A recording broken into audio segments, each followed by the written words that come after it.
কিরে, শুনলাম লক্ষ্মীর ভান্ডারে টাকা বেড়েছে, এখন 500 টাকা বেশি পাওয়া যাবে। ভালোই তোরে, বেশ কিছুটা সাহায্য হবে। হ্যাঁ হ্যাঁ, খুব সাহায্য হবে।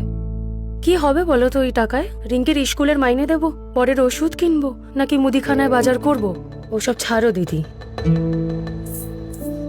বাড়ির ছেলের চাকরি নেই, রাস্তায় লাইট নেই, মাতালদের উৎপাত, মেয়েদের নিরাপত্তা নেই, হাসপাতালে বেড নেই, আর কোথাও কাজ করতে গেলেই কাটমানি চায়। দিনে 50 টাকায় নিরাপত্তা পাবো আমরা?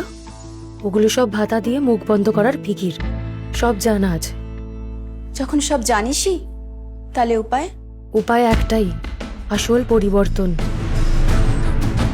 পশ্চিমবঙ্গে নির্বাচন আনবে এবার পরিবর্তন। নির্মমতার অপ্রতিবাদ ফেরা